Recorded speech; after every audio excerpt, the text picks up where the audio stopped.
Hello. In this video we're going to go through the steps to create the blue ghost. I've created my layers in the order that I've given you in your notes. I've already put the reference picture of the blue ghost on the reference picture layer and locked that layer. I currently have the body layer selected. We're going to start by creating the body of the blue ghost. I'm going to use an ellipse for the bottom, an ellipse for the top, and a rectangle for the center, and I'm going to merge them.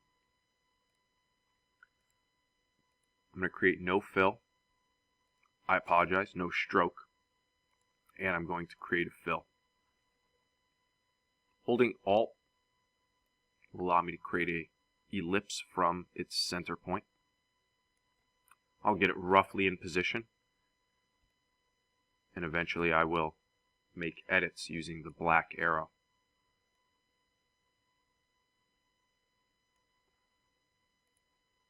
The three shapes are in position.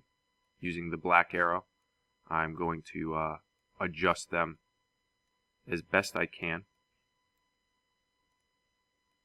so that they match the edge. Notice the edge that I'm trying to follow. Let me drag these off to the side. I'm trying to line up this edge, the edge of my rectangle, as well as the ellipse, with the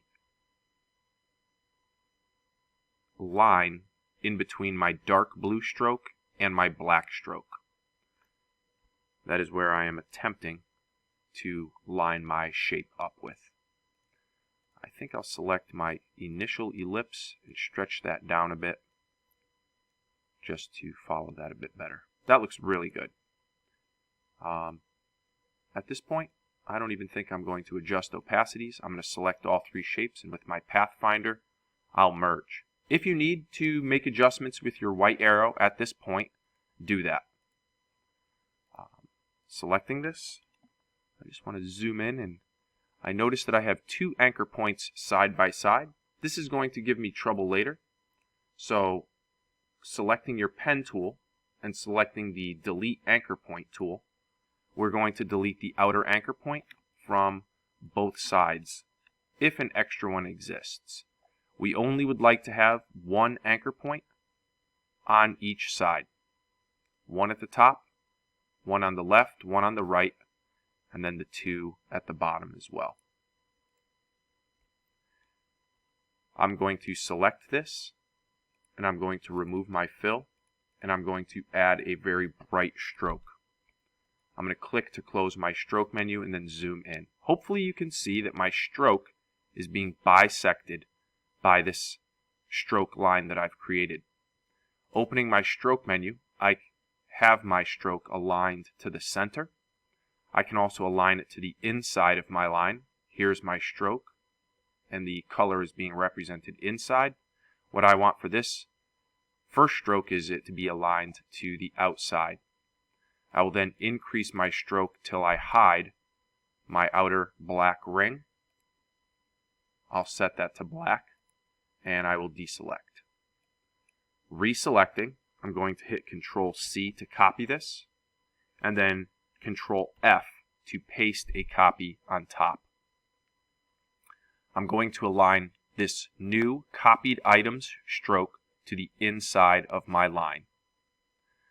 I will decrease the stroke until I show this dark blue edge, and then I will increase it until I hide that once again.